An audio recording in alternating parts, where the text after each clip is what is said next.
Hey guys, I'm Scott Allen, and that means you're back in the rainforest with us here in Costa Rica. Today we're going to do some Pico de Gallo. Pico de Gallo is pretty standard, right? You may think here in Costa Rica we do it a little bit differently. For me, it's truly tropical cooking because we're going to use some fresh fruit today.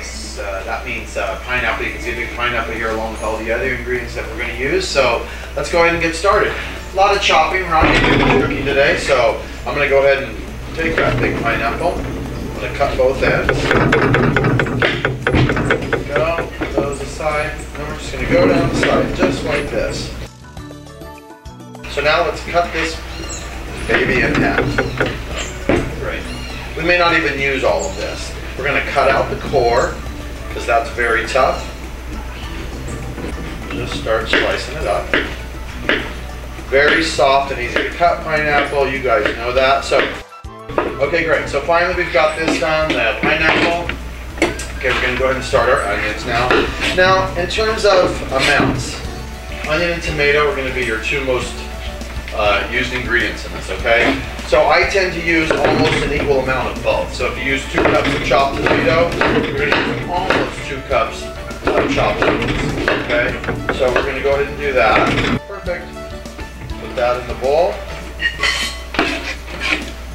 This is just chopping. Chop, chop, chop. That's what we're going to do. So we've got our onions, we've already done our pineapple. Let's go ahead and do some tomato. Why not? We'll switch to a smaller knife here. And we're going to core that a little bit, just right on the top. A little V cut. Boom, look how easy that comes out. Again, we're going to use our technique, keeping our fingers in so we don't cut anything other than the tomato. The only red we want to see. So we've got all that. There's our tomato. Okay guys, so we're going to cut a red pepper, bell pepper. This is a red bell pepper, so nothing spicy.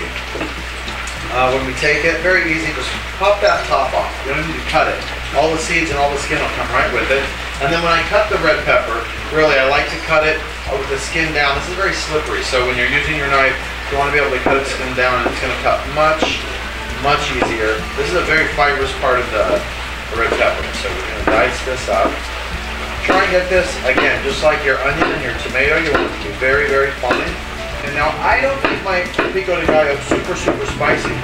Here's the place. If you like spicy Pico de Gallo, or you like spicy stuff, the great jalapeno. We have a lot of jalapeno. Put in jalapeno. You can buy it fresh jalapeno, which I prefer, or you can buy it in the can already ready to go and chop that up and add that in. I'm just going to leave that jalapeno out. I'm going to go ahead and put that in. Okay, great. Now we have basically most of our ingredients in here. So we're going to go ahead and toss that a little bit here. There we go. Get all that mixing up. There's just a couple more things. I like to put in some fresh lime. Squeeze some fresh lime juice. There we go. Okay guys, so here we go. We've got all of our ingredients, our chopped ingredients inside. We've got our tomatoes, our onion, our pineapple, and our red bell pepper. Is the salsa Lizano.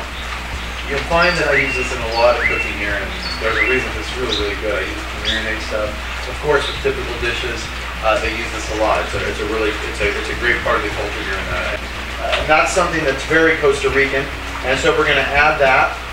We've got our fresh lime in there as well. So this is the Costa Rican flavor here. You don't have to put a lot. You guys can actually get salsa Lizano when you come here on your next trip to Costa Rica, and you get it. They make it in a nice plastic bottle. It's easy to take with you. So here is our Pico de Gallo.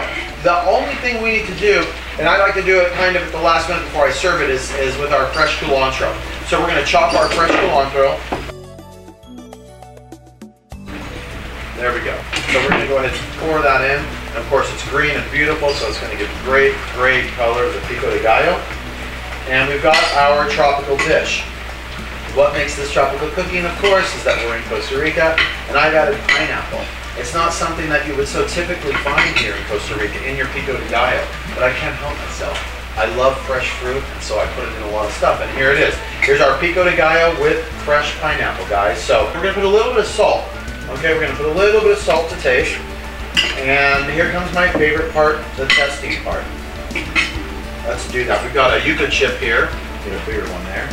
And here we go. Very good. I'm gonna have one more. Extra quality. Guys, that's delicious, really. If you really want to bump this up even another, it's like a fruity Pico de Gallo. If you want to bump this up, again, you can have the jalapeno. You can also chop up some avocado. You can do anything really. So, thanks for coming with us today on this little Pico de Gallo trip.